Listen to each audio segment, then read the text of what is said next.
Shine a light on her. Oh, shine a light on her. Oh, point to the birthday person. Point to the birthday person. Hey, y'all.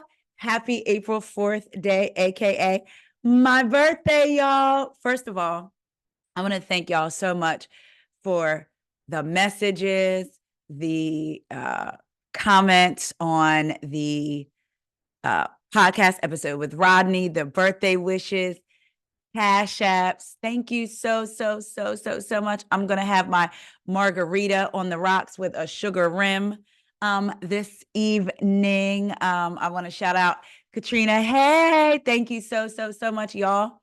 I love y'all so much. I woke up, looked in the mirror and said, hey, 47. Let's get it started. So here we are. Also, I want to thank y'all so much for y'all support of the episode with Rodney. It is part 1. We had such a good time. We talked for 3 hours. So normally I release episodes for the podcast on Tuesdays and Fridays. I missed Tuesday. So I decided, and since Rodney was such a gift for me to get, I decided to release part 1 today on Thursday to kind of make up for Tuesday. Part 2 will be out tomorrow. So you will be getting a part 2. Normally, when I do an episode in part 2, my husband will have me do a quick little recording that'll say, guys, part 2 will drop such and such and such and such. But when he was editing last night, I was like this. So he didn't wake me up to do it. He wanted to let me sleep because he knows me and sleep sometimes have a little bit of an issue, or me getting enough sleep rather. So I can sleep, but sometimes I feel like I'm not getting enough of it. But anyway, and I should have made that more known that this is part 1. But y'all, thank y'all so much. The response has been so good. I know a lot of y'all love Rodney and I love him too. So I'm super excited for y'all to hear the part 1 and then hear the part 2 tomorrow. So I just came down here to talk to y'all about a couple of things. So first up, let's talk about Big Worm, aka Faizon Love. So I came across this on Madame Noir and I was like, I just didn't understand why, but here we go. Faizon Love questions Taraji P. Henson's motives, movie roles, and pay. Faizon Love insinuated to DJ Vlad, that's the white man, right? And listen, look, before I get into what I'm going to say, I am a firm believer in calling somebody out if they're wrong, whether they're white, black, yellow. I do also think that there's a way to do things. And for me, if it's a Diddy situation, I don't care if they white, black, whatever, we gonna call it out. But to me, say if it's like a person coming out speaking about inequities in pay because of their skin color, right? So Taraji has spoken out about inequities in pay because she's a black woman. I then, as a black woman, am not going to sit down with a white person and talk about me not agreeing with her or me not thinking that she should get this money. That's just me. It kind of reminds me of like with these Black housewives, right? And the stuff that we see on the show. I'm going to call out what I think is happening, but what I'm not going to do is ever, especially when it comes to an issue with race, sit down and talk and bash them with somebody who doesn't look like us. There's a way that you can call them out without bashing. Like, I'm not going to participate in that with somebody who doesn't look like me. Like, I hope that makes sense, what I'm saying.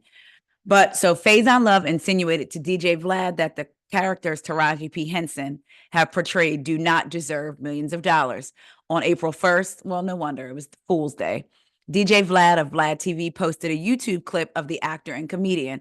The pair discussed Henson's history of complaints about the payment and recognition she receives in Hollywood. What movie have you seen her in that says you deserve $80 million? Faizon questioned, adding that the opportunity isn't impossible to achieve. Do you know how many other Black actresses out there that are kicking that ish don't stop? During the conversation, Vlad suggested that The Color Purple film might have overshadowed Taraji's comments about pay discrepancies and work conditions.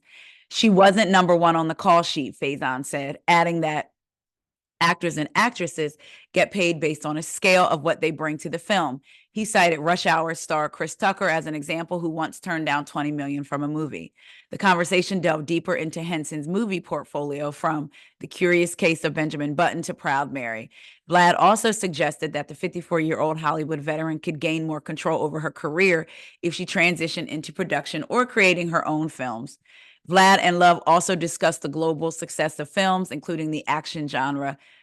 The Mr. Bone Star challenged that his own comedic films had raked in more money and success overseas. The comment stemmed from Taraji's emotional breakdown about being tired of hearing that the movies she starred in don't translate overseas. Just because Proud Mary was an action movie doesn't mean it's going to translate, Faizon noted. This isn't the first time Vlad has weighed in on Taraji's struggles due to pay discrepancies in Hollywood.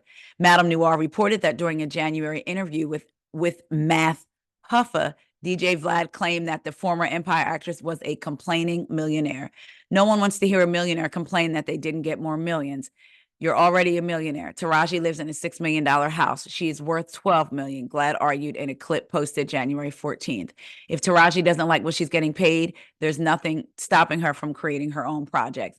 I'm going to say this. I get that creating your own projects and all of that stuff, but a lot of times when people create their own projects, they do have backers and people funding, right? Or they crowdsource or whatever. So while it can be done, I'm not saying that he's wrong. I also feel like, let's not be dense another day, right? Let's not act like the things that Taraji has said are not valid. I don't know. I feel like when it comes to Black folks, and in this particular instance, Black women, standing up and speaking up about things, seems like there's always someone that can find a reason as to invalidate their complaints. Oh, it may be true, but she's got money, or, oh, she can create her own projects. Like, we can never just be heard, right? I don't know. It really aggravated me. Faizon of all people. Like, I don't know. It just really, and maybe that's just because of how I feel about him. So maybe that's why I am feeling very strongly about this. Y'all let me know what y'all think. I don't even want to get into him too much longer. Oh, that's my uncle calling me for my birthday. I'll call him back. But I don't even want to too much get into any more of that. But yeah, let me know what y'all think though. Let's jump over to Selling Sunset. Now, I meant to talk about this when it first happened. I don't know if y'all watch Selling Sunset, but I do. I am not ashamed to say, I like when they drop them seasons, I'll binge. Like, I love Selling Sunset. Let's talk about Chelsea, the Black woman on Selling Sunset. You know what? I miss Selling Tampa. I wanted to see it develop and come like another season. Wonder why that didn't happen, but Selling Sunset's Jeff Lascani alleges wife Chelsea Lascani. That's interesting. I'm sorry. This is from Reality Blurb. They have his name as Lascani, Lazkni, and hers as Lazki. And oh, so it was probably a typo. Anyway, Selling Sunset's Jeff alleges wife Chelsea struck him in the face in response to divorce filing and claims some personal belongings went missing since the split. Selling Sunset's Jeff responded to his wife Chelsea filing for divorce. So Chelsea filed for divorce last week, alleging that she struck him in the face and claiming some personal belongings went missing since the split. Chelsea filed last month before reports surfaced that he allegedly cheated. The exes shared 2 kids together, a 3-year-old daughter and a 4-year-old son. People obtained court docs reportedly filed on April 2nd, showing that Jeff also desires the divorce due to irreconcilable differences. So she did file last week, like, because it was March, which is last month. And then I guess his filing was April 2nd.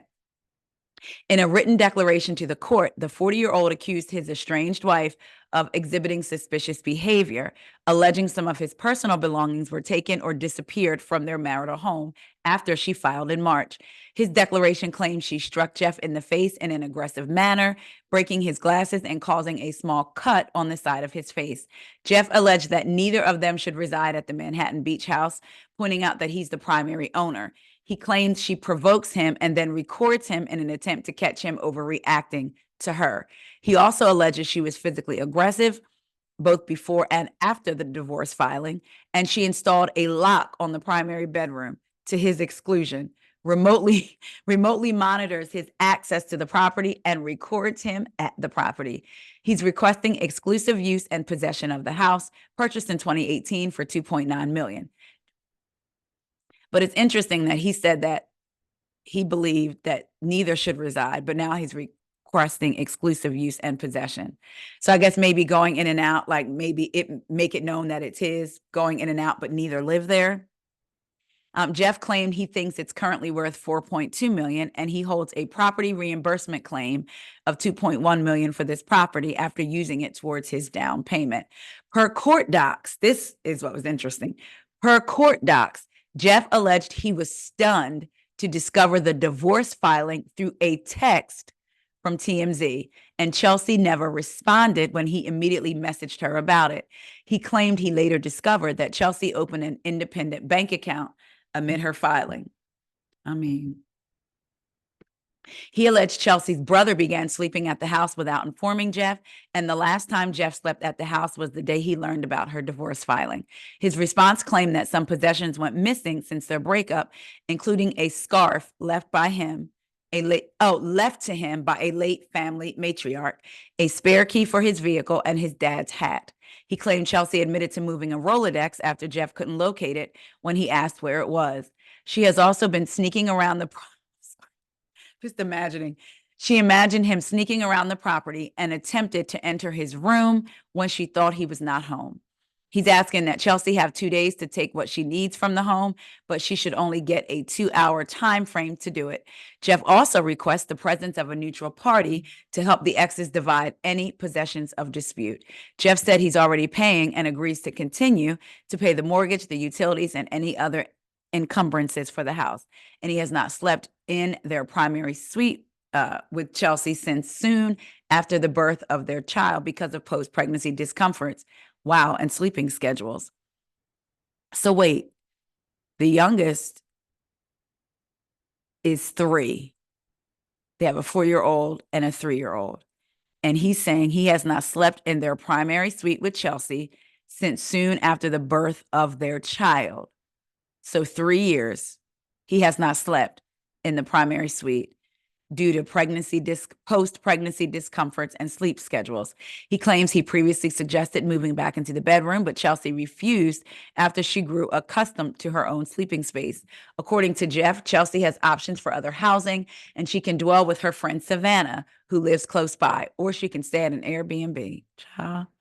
He supplied a copy of his purchase agreement for the house from 2018 and a loan estimate listing only him as the applicant. Jeff attached texts he allegedly sent her, calling out that she filed without informing him and asking where his spare key is and why she attempted to get in his room after avoiding me since yesterday. She seemingly didn't respond. He didn't make requests regarding child support per his response, and he wants them both to pay their own lawyers' fees. Jeff said he doesn't want the court to grant either himself or Chelsea's spousal support, despite her request for it, and he must sort out his debts and property assets acquired before the marriage and following the separation. He requests this be separate from Chelsea. According to Radar Online, Jeff agreed that the divorce is necessary and he's okay with splitting custody. He requested an order that Chelsea be restrained from relocating, destroying, or removing personal property from the house. Though a judge denied his emergency request, he's allowed to present the motion at a later date. What's interesting to me, and I'm not saying that this is one has to do with the other, but in a way I kind of think it does. Now, again, she filed before reports surfaced that he allegedly cheated, right? And again, for those of you that watch Selling Sunset, you know that Chelsea is the Black woman on the show. And what I was getting ready to say was, so he hasn't slept with her, and that doesn't mean not sex, but he hasn't slept in the same room as her since her latest pregnancy, which after her latest pregnancy, soon after the birth of the youngest child, which is the child is 3 years old. And on the show, particularly this past season, you would have never got that impression. It was overly, he's this, he's that, he's wonderful, he's amazing, showing them together. And even in her interview with Carlos King, that I believe was earlier this year, if I'm not mistaken, I'm pretty sure it was like he was the best thing since sliced bread. So I know for me, when I first saw it posted that she filed for divorce, it was on Instagram, posted by Everyone's Business But Mine, which is shout out. She has a really great podcast, Everyone's Business But Mine. Kara, she posted it. I commented and said, excuse me, because I would just have not thought based on what she showed us on the show, right? And now it's gotten to this point, and for him to find out through a text from TMZ that he was getting a divorce. Because she filed this came out March 27th. They had been married for 7 years, and she requested child custody and spousal support. Yeah. So it makes me wonder everything that we saw last year, like him throwing the birthday party, him buying her, was it the Birkin? And all of the other things that she said about him, were they true at that time, or just was it to keep up an image? Because it seemed like it went, if it's true, it went left drastically. Now, she could have found out he cheated, and that just, boom, like that just went, they went from 100 being in love to she was like, we're done, you're getting out of here. So I don't know. I'm definitely going to keep tabs on this story, and I wonder how it's going to play out on the next season of Selling Sunset. Because I think they're filming now, if I'm not mistaken. We shall see. Speaking of divorces and nastiness, child, we done got an update on Porsha and Simon. This is according to Radar Online. Porsha Williams, ex-Simon Guobadia, denies removing her from marital mansion, argues RHOA star has 1.8 million homes she can live in. But she gave that to her mom, Simon. Porsha Williams' estranged husband is fighting her request for exclusive access to their marital mansion after she accused him of changing the locks when she filed for divorce. In documents exclusively obtained by who else? Radar Online. Simon Guobadia denied removing his ex from the home, arguing that he purchased it using his own money before their marriage, while adding the Real Housewives of Atlanta star has a separate 1.8 million residents nearby that she can live in. Simon said he's been the sole payer of the purchase and expenses on the mansion since buying it on November 8th, 2021, over a year before they said, I do. While he admitted that she moved into the property before they wed, Simon charged this is the only home he has in the United States. Simon informed the court that he's remained in the marital house with his children during the divorce, adding that Porsha has since moved back into the marital residence since filing for an emergency hearing. In the documents filed on Wednesday in Fulton County Court, he argued that Porsha has the option to live comfortably in her $1.8 million home located in Gwinnett County, Georgia, where she has been the sole owner since 2016. Despite Porsha's claims, Simon further argued that she and her daughter were never displaced. Simon claimed Porsha unexpectedly abandoned their home after she filed for divorce, accusing her of doing so without any prior discussions with husband and without any regard or care for the house or husband's children. He charged that as a result of wife's abandonment, arrangements had to be made for the care of husband's children as husband has traveled for work. The businessman also argued that the judge has yet to rule that their prenup is valid. Thus, he should be able to stay in the home he purchased. So I believe in the prenup, they had specifically stated that if they were to part, Porsha would be able to remain in the marital home, I think through the proceedings. But now he's saying that their prenup, a judge has yet to deem their prenup as valid. So he wants to be able to stay in the home until the judge has spoken on their prenup. I didn't sign a prenup. Clearly, neither did my husband. However,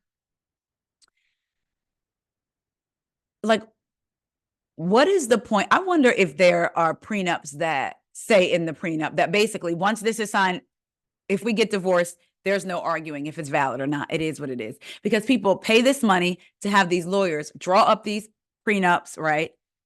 Then fast forward years, sometimes months down the road, they get these divorces and now they have to pay money for their lawyers to prove that the prenups are valid or not. I don't know. I guess it's still best to have one in place, especially when you know, are coming into the marriage with X, Y, and Z. I don't know. It's just, it just is, oh, in my mind, of course it makes sense, but it's just always wild to me, like how that happens with prenups.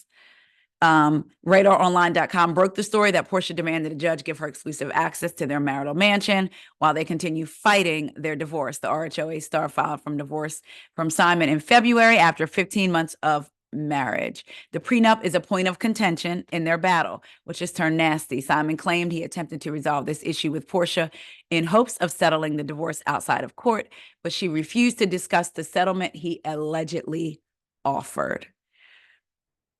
Child, we shall see. Once again, I just said this yesterday in a video, and then I said it. I believe it may be in the part 1 of the episode that I did with Rodney. That it's like we're watching season 16 Porscha's storyline play out in front of us, and that's not what we wanted. Like, why? I don't know. It just seems really messy, but also, you know, not surprising maybe when we saw how Simon was online with Fallon, and then we know Porsha. So I don't know. What do y'all think? I know if you're on the deed, even if you're not on the loan, the mortgage, they can't just put you out because your name is on the deed. So, I don't know. I don't know. I don't know. We shall see, y'all. I'm about to get off of here, maybe do another video. Some more interesting stuff comes across the timeline, but if not, well, I definitely need to call my uncle back in case he sees this video. Hey, Uncle Kenny, call my uncle back, do my workout, and get ready to have dinner and my margarita on the rocks with a sugar rim. If you want, you still have time to buy me a drink on you. Cash App, Taria S. Faizon. Seriously, y'all, thank you again so much, honestly, for the birthday wishes, taking time out of your day to watch the videos, watch my latest podcast episode with Rodney, or listen if you prefer, or easier to access the audio version. I appreciate y'all taking time out of your day to do that because you didn't have to. I'm thankful to be alive another year, happy, healthy, and whole, and 47. Let's get it. Love y'all. I will talk to y'all later. See ya.